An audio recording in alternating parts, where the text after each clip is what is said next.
E, irmãos, hoje eu quero ver com os irmãos um texto da palavra do Senhor que se encontra no Evangelho de João, no capítulo 17.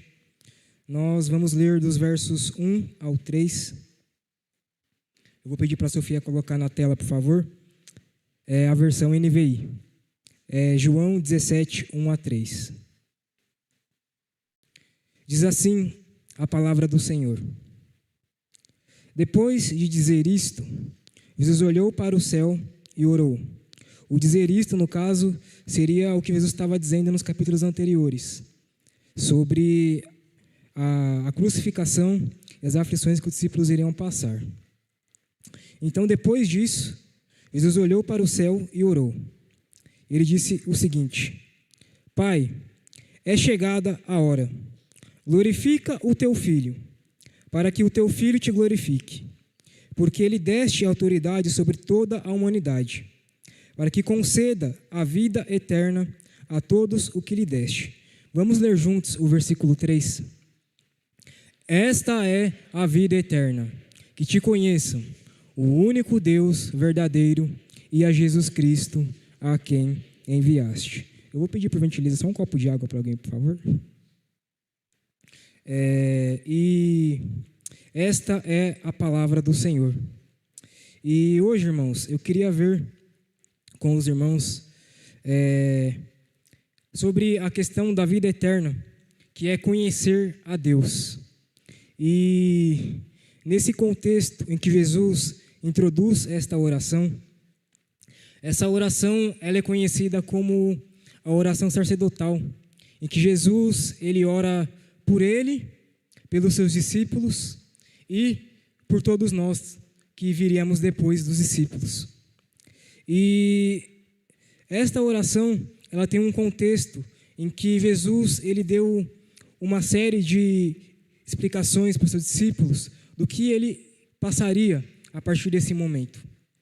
Então, nos capítulos 14 ao 16, Jesus ele explana um pouco essa ideia para os discípulos, e aqui no versículo 1 a 3 é um resumo, né? Esta oração que Jesus faz, obrigado, João.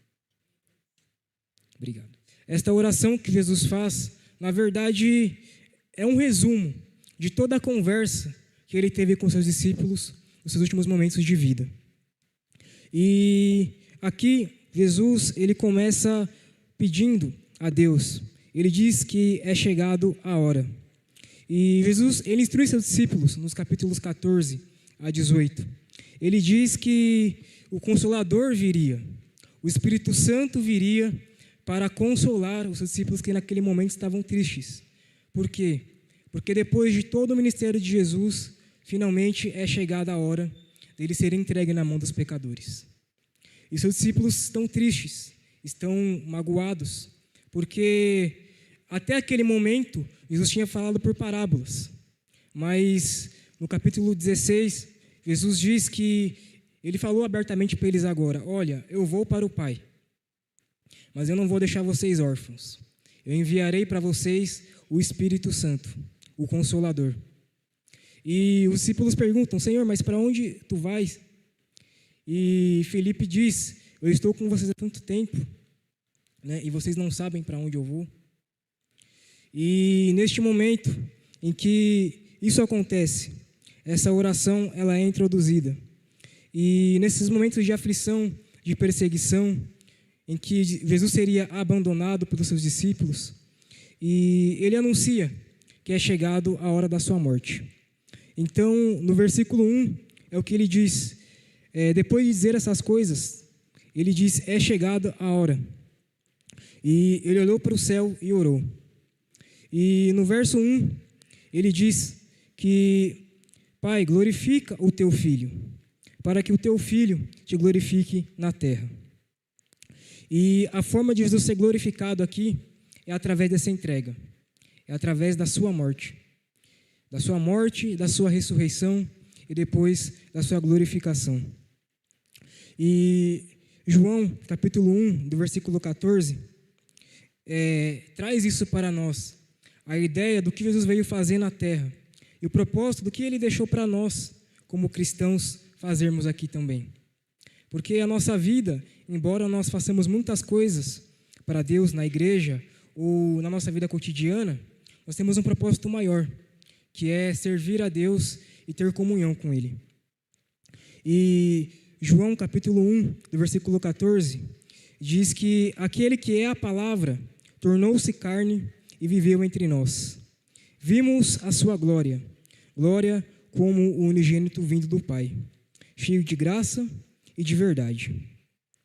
E Jesus Cristo, ele veio para a terra para fazer Deus conhecido.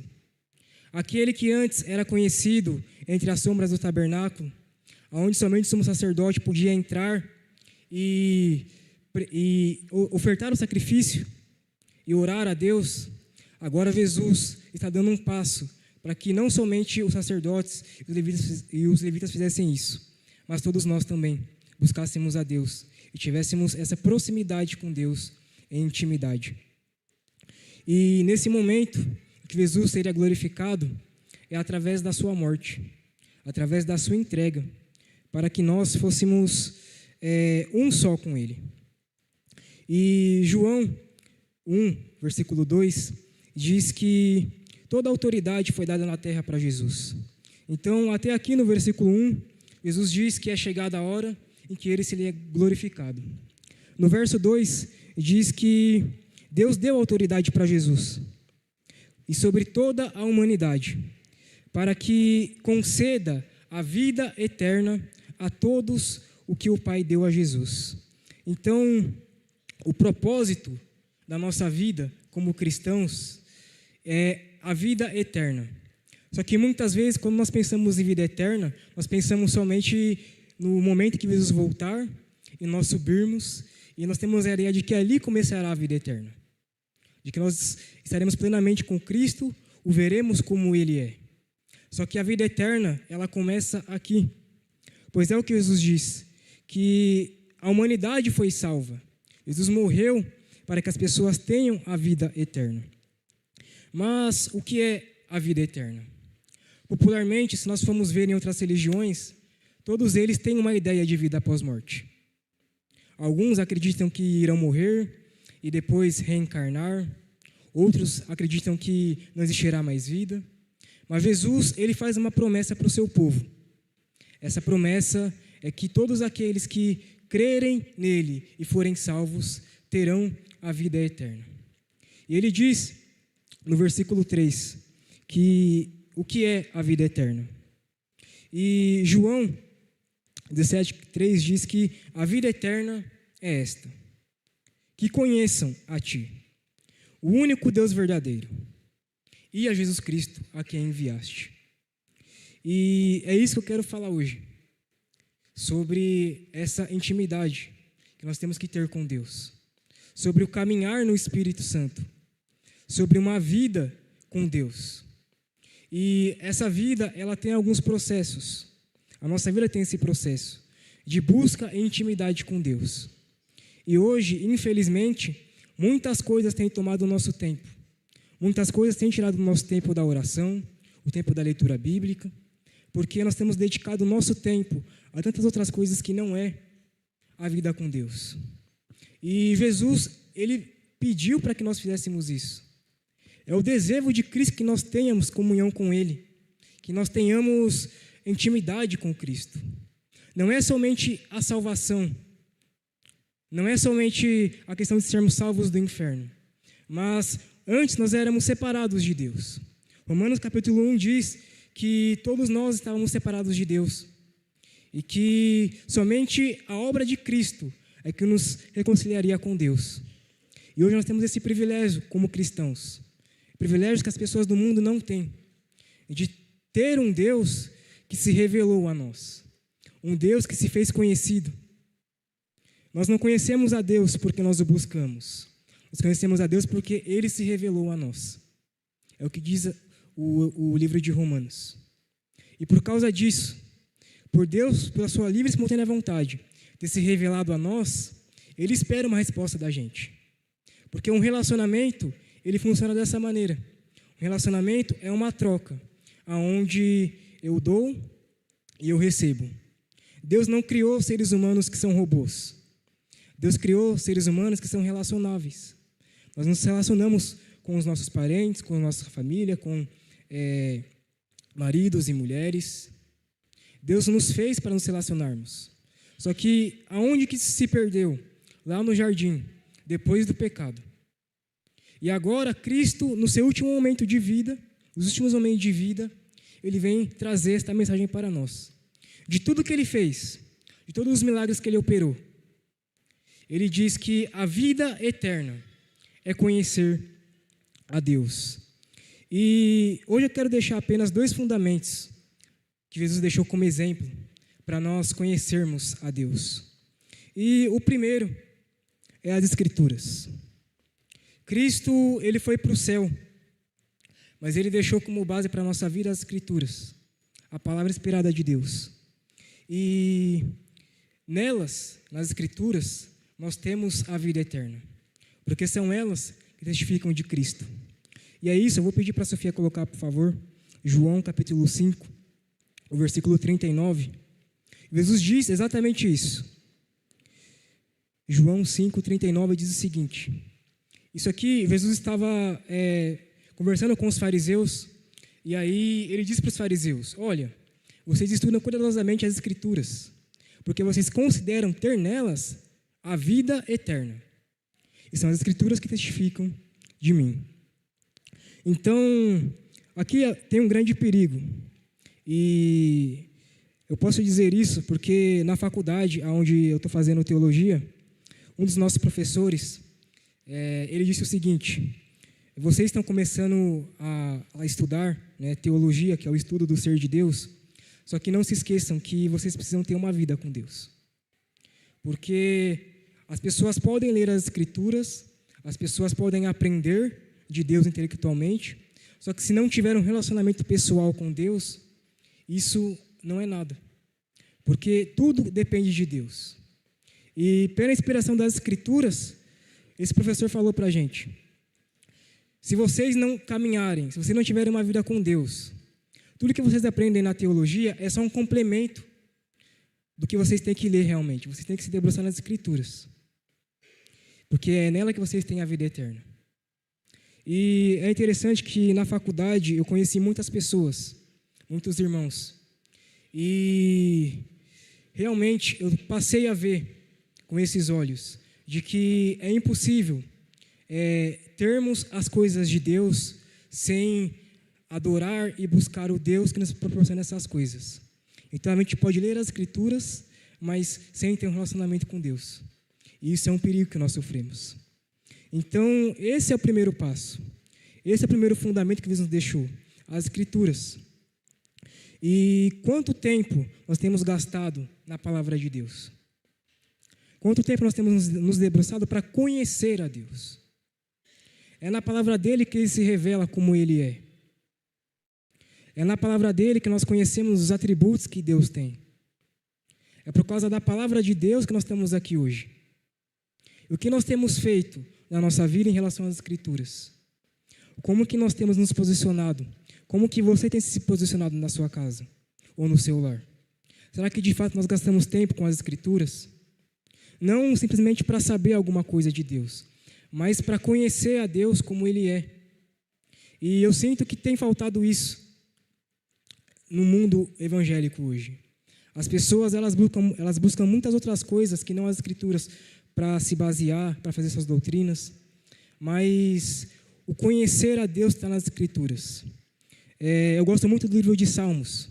O livro de Salmos revela muito dos atributos de Deus. E nos Salmos diz que Deus é amor, que Deus é justiça, que Deus é santo, como em toda a Escritura. E o próprio Jesus deu esse exemplo, né, de que as Escrituras são palavra de Deus. Quando ele disse isso para os seus discípulos, em João 17, no versículo 14, o próprio Jesus disse: dê-lhes a tua palavra, Pai. O mundo os odiou, porque eles não são do mundo como eu também não sou. Então, Jesus mesmo deu a palavra, que é a Escritura. E a gente não precisa ser um teólogo, não precisa ser um pastor, não precisa ser um missionário para ler as Escrituras e pedir para o Espírito Santo nos orientar. Pois foi isso que Jesus fez antes de ser entregue. No capítulo 14 ao 16, ele disse: eu deixo o Espírito Santo. O Espírito Santo vai testificar de todas as coisas que eu tenho ensinado para vocês. Então, o primeiro fundamento para nós nos achegarmos a Deus é através das Escrituras. É através do conhecimento profundo desse Deus. Quantas vezes nós ouvimos falar sobre os atributos de Deus? Porque como que eu vou falar de algo que eu não conheço? E para conhecer a Deus, como o pastor disse na pregação da semana passada, é preciso se relacionar com Deus. Não dá para fazer as coisas de Deus sem ter um relacionamento com Ele. Foi Ele que exigiu isso. Ele que pede essa troca para a gente. E é interessante que o verso 3 diz, que é uma coisa que o pastor disse semana passada também, que a vida eterna é que conheçam a Deus e o único Deus verdadeiro. Porque existem outros deuses. E o pastor disse semana passada que esses deuses, eles não exigem nada das pessoas. Apenas oferte o que você tem para ofertar, e eu faço o que você quer, mas eu não me preocupo com o que você faz da sua vida. E com Deus, a gente viu que não é assim. Deus, Ele exige, Ele pede para que nós tenhamos essa comunhão com Ele. E o primeiro fundamento é através das Escrituras. Não tem para onde fugir. E como está o seu relacionamento com as Escrituras? Você tem buscado conhecê-la, conhecer a Deus através dela? Quanto tempo você tem gastado com as Escrituras? Conhecendo a vontade de Deus. E não é uma coisa fácil, irmãos. Eu sei que não é fácil. A última coisa que a gente quer fazer é abrir a Bíblia. Por quê? Muitas vezes dá sono.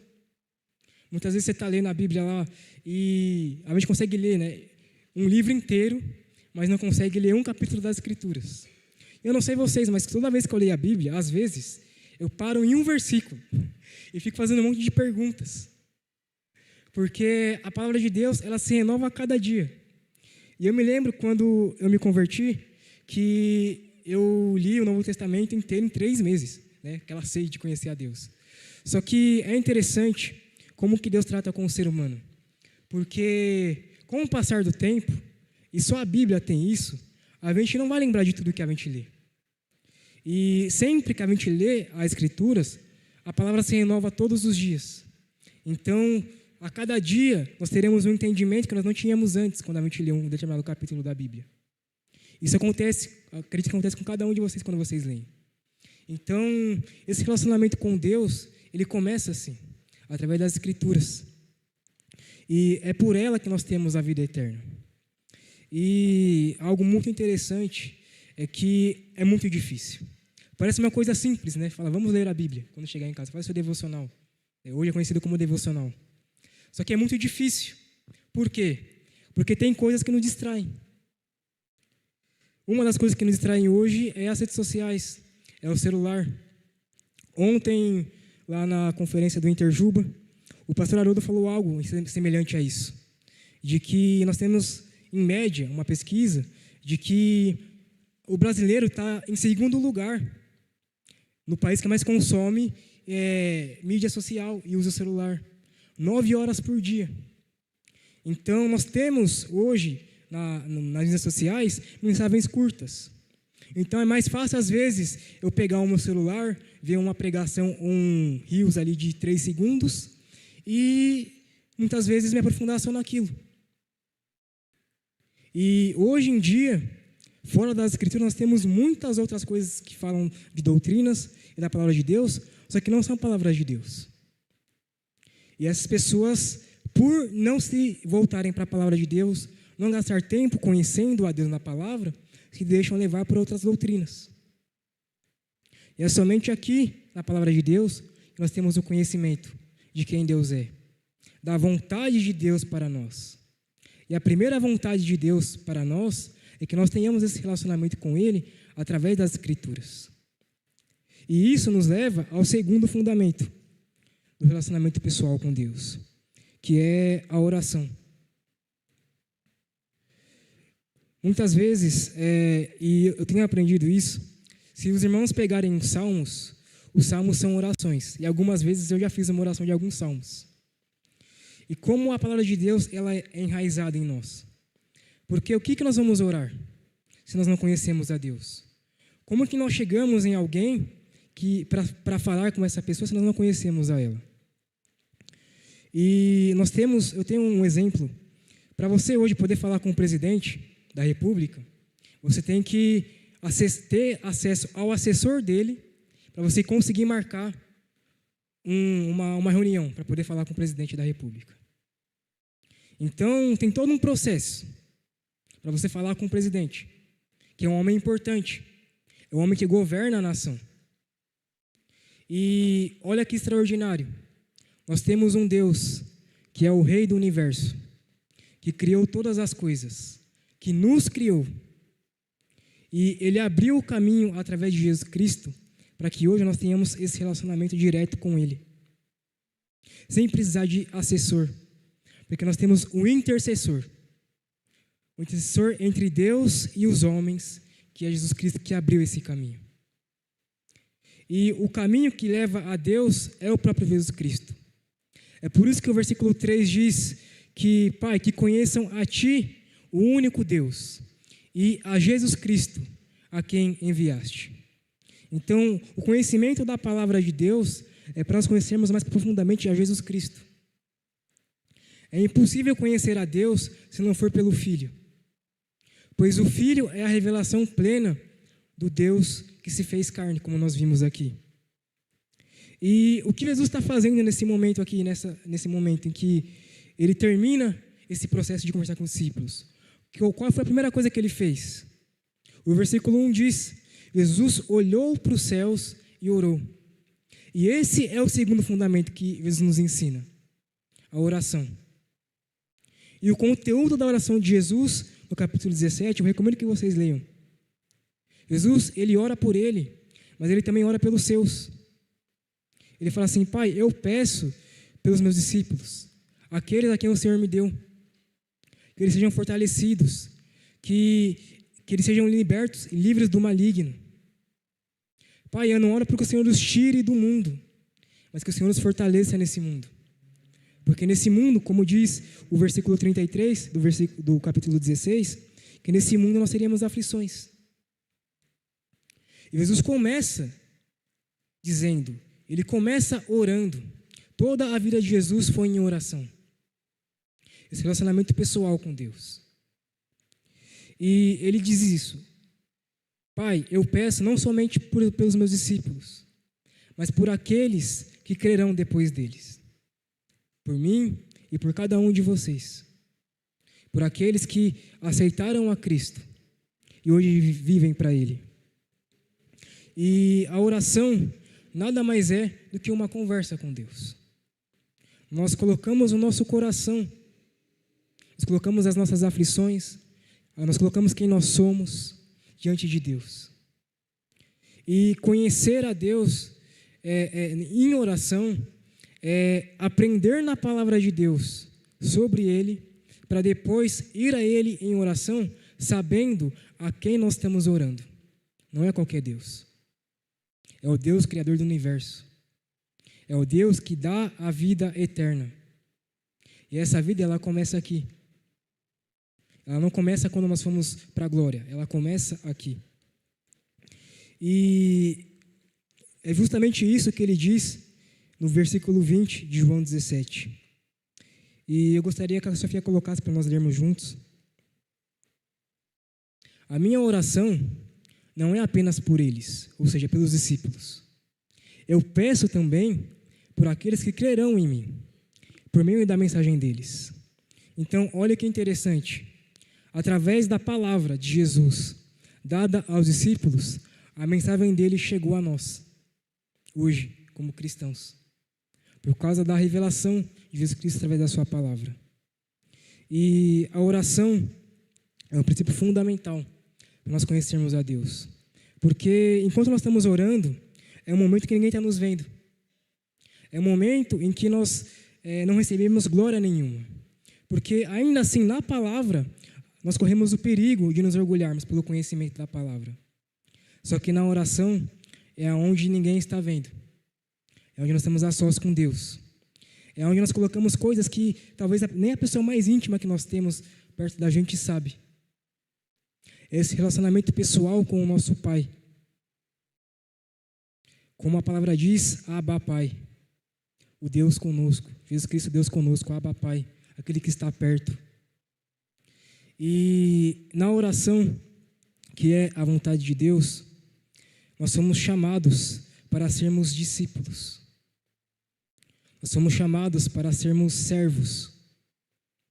E nós somos chamados para entregarmos nossa vida por Cristo, para viver para Ele. E eu estive pensando e meditando nisso. Como eu disse, nós não precisamos ser mestres. Nós não precisamos ser teólogos para poder fazer isso. E nós corremos um grande perigo, muitas vezes, de estarmos na igreja fazendo tudo isso, só que não estarmos, de fato, adorando a este Deus. Nós podemos estar seguindo um rito de estar lendo a palavra, de estar orando, muitas vezes de estar aqui em cima ministrando ou tocando, mas fazer tudo isso mecanicamente.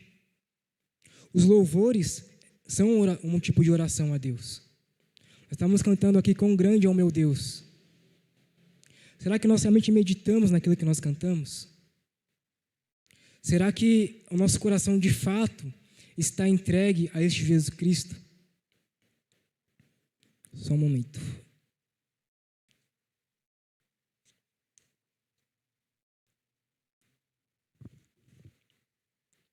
Há um teólogo muito conhecido, ele disse uma frase sobre o que é esse relacionamento com Deus. Ele diz, o D.A. Carson, ele diz o seguinte: conhecer a Deus é ser transformado e assim ser introduzido em uma vida que não poderia ser experimentada de outra forma. Ou seja, através da oração, através da palavra, não somos nós que lemos a Bíblia. É a palavra de Deus que nos lê e nos diz quem nós somos. É ela que aponta os nossos pecados, os nossos erros. É ela que nos corrige, que nos exorta. Como diz em Hebreus, que a palavra de Deus é inspirada e mais penetrante que uma espada de 2 gumes.